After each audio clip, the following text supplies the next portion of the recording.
Have you ever felt like your inner flame was going out? That despite your prayers and faith, an invisible weight seemed to drain all your energy? It's not laziness. It's not a lack of faith. It's what the Bible calls spiritual exhaustion. In your messages, many of you share this feeling of weariness. You love God. You want to serve Him, but you feel empty. Today, I want to tell you that you are not alone. Even the greatest heroes of faith, like Elijah and Job, walked through this valley of the shadow of death. In this video, we're not just going to talk about weariness. We're going to discover together how God Himself restores those who have lost their strength. We're going to explore 3 powerful biblical keys to transform your desert into a garden. Let's start with the truth that many forget. Rest is also a spiritual weapon. Let's look at what God did for Elijah when he wanted to give up on everything. We often imagine that spiritual exhaustion is reserved for those who are far from God. But look at the prophet Elijah. Right after performing one of the greatest miracles in the Bible, he collapses. He even asks God to take his life back. He is at the end of his rope, drained of all hope. What's fascinating is God's response. He doesn't rebuke him. He doesn't say, "Where is your faith?" Instead, he sends an angel to bring him 2 very simple things: food and sleep. God recognizes that our soul is connected to our body. Sometimes the most spiritual act you can do isn't to fast more or work harder for the church, but simply to sleep and let God restore your physical temple. If you feel exhausted today, listen to what the angel said to Elijah. "Get up and eat, for the journey is too long for you." God knows that life's journey is long. He doesn't want you to run until you collapse.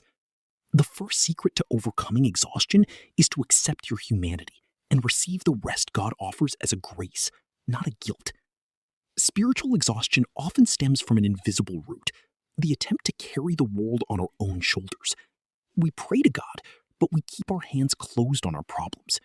We say, "Lord, I trust in you," while staying up all night searching for solutions on our own. In Psalm 46, verse 10, God gives us a surprising command: stop. In some versions, it says, "let go." This isn't an invitation to inaction. It's an invitation to shift your perspective. Knowing that God is God means recognizing that He is able to handle what is beyond our control. When we let go, we stop fighting the current. We allow God's peace, which surpasses all understanding, to flow into us. Letting go means saying, "Lord, I can no longer bear this, but I know that you can." This is where exhaustion begins to transform into strength, because you are no longer drawing from your own reserves, but from His infinite power. Finally, the third secret is found in one of the most famous promises in the Bible. Those who hope in the Lord will renew their strength. They will soar on wings like eagles. Isaiah 40, verse 31. Did you know that the eagle is one of the few birds that doesn't beat its wings to escape the storm? The eagle waits for the thermal current. It spreads its wings and lets the force of the wind carry it. For us, this wind is the Holy Spirit. Renewing your strength doesn't mean creating new energy on your own. It means learning to position yourself so that God's power can lift you up.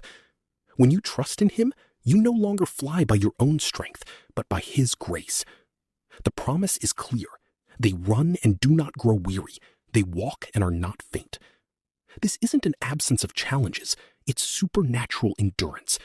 By staying connected to the source, you'll discover that even in the midst of the longest trials, new strength is born within you each morning.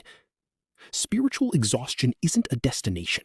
It's a signal that your soul needs to return to the source.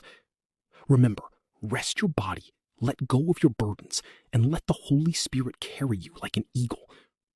If this video has spoken to your heart, please share in the comments the biblical promise that strengthens you right now. Your testimony may be the answer to the prayer of another brother or sister. Let us pray together. Lord, I entrust to you every person watching this video who feels at the end of their strength. You who know our hearts and our weariness, place your peace upon their spirits right now. As you did for Elijah, restore their bodies and souls. Teach them to let go of what they cannot control and renew their strength so they may rise above their storms. Thank you, for your grace is sufficient for them. Amen. May God bless and strengthen you. We'll meet again very soon for a new illustrated study.